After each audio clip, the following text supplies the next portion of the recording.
নমস্কার, আমি অনিতা ঘোষ। পয়লা বৈশাখ আপনারা নিশ্চয়ই খুব ভালোভাবে উপভোগ করেছেন।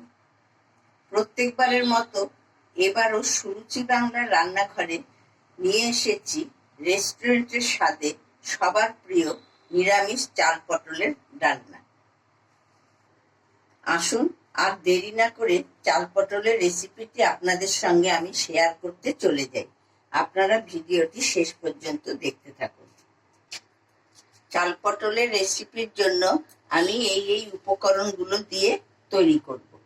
এখানে আমি পটলটা কেটে লম্বা লম্বা করে কেটে রেখে দিয়েছিলাম, আর আলু ডুমো করে কেটে নিয়েছি, আর গোবিন্দভোগের চাল নিয়েছি হাফ বাটি, কাজু, কিশমিশ, কাঁচা লঙ্কা, গরম মশলার মধ্যে ছোট এলাচ, দারচিনি আর তেজপাতা। এবার আমি এখানে সর্ষের তেল দিয়ে দিলাম। এই রেসিপিটি আপনারা সর্ষের তেলেই করবেন, এটা সাদা তেলে ভালো লাগবে না। এবার আমি আলুটা আগে ভেজে নিচ্ছি। সামান্য একটু হলুদ দিয়ে দিলাম আর একটু লবণ দিলাম। আলুটা আমার ভাজা ভাজা হয়ে গেছে। এবার আমি আলুটা নামিয়ে পটলটা ভেজে দেবো। ওই তেলেই আমি পটলটাকেও ভেজে নিচ্ছি। পটলটার মধ্যে আমি সামান্য একটু হলুদ দিয়ে নাড়াচাড়া করে নিচ্ছি। পটলটাও আমার ভাজা ভাজা হয়ে গেছে, খুব বেশি ভাজবো না, জাস্ট একটু নাড়াচাড়া করে নিলাম। এবার আমি আর একটু তেল দিয়ে দিচ্ছি। এবার আমি তেলের মধ্যে দারচিনি আর ছোট এলাচগুলো ফাটিয়ে দিয়ে দিচ্ছি। এরপরে দিচ্ছি দুটো তেজপাতা,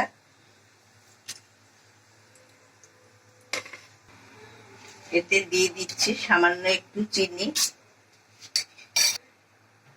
তারপর আমি দিচ্ছি টমেটো কুচি।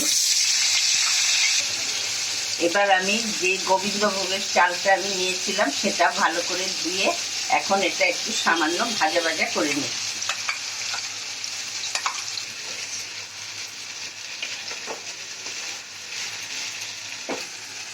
এবার আমি একটা বাটিতে মশলাগুলো এক করে গুলে নিচ্ছি। এতে নিলাম আমি 1 চামচ আদা গুঁড়ো, হাফ চামচ হলুদ গুঁড়ো, হাফ চামচ চিলি ফ্লেক্স, ঝালটা আপনারা যে যেমন খান সেরকমই দেবেন, হাফ চামচ জিরে গুঁড়ো।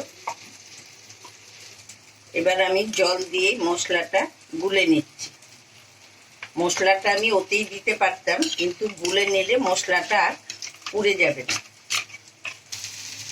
এবার আমি এই মশলা গোলার জলটা দিয়ে দিচ্ছি। এটা আমার ভাজা ভাজা হয়ে গেছে। এবার আমি এতে দিয়ে দিচ্ছি যেগুলো আমি ভেজে রেখেছিলাম আলু পটল, সেগুলো দিয়ে আমি কিছুক্ষণ নাড়াচাড়া করব।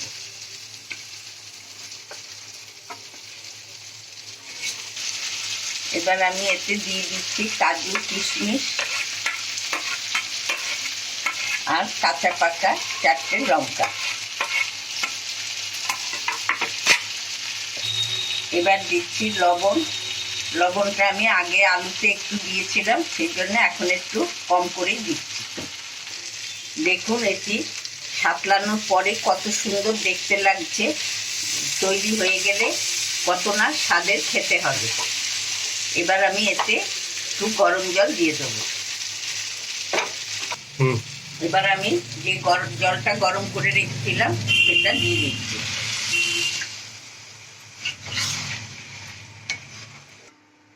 এবার আমি এতে ঢাকাটা দিয়ে দিচ্ছি, আলুগুলো খুব সুসিদ্ধ হয়ে যাবে।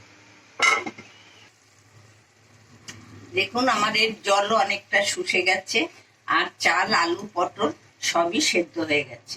দেখুন চালটা সুসিদ্ধ হয়ে গেছে, আলুও সুসিদ্ধ হয়ে গেছে।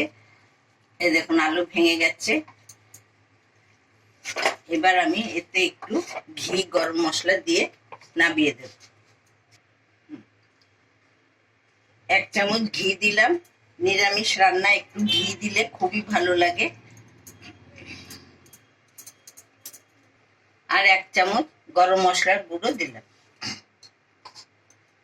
এবার আমি আবার এটা সবগুলো নেড়ে দিচ্ছি।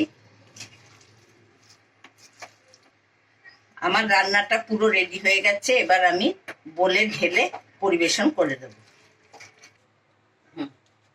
নিরামিষের দিনে এভাবে চাল পটল বানালে পুরো ভাত এটা দিয়ে খাওয়া হয়ে যাবে, আর কোনো রান্না আমরা খেতেই চাইবো না। রেসিপিটি ভালো লাগলে একবার আপনারা এটা ঘরে বানিয়ে খেয়ে দেখবেন।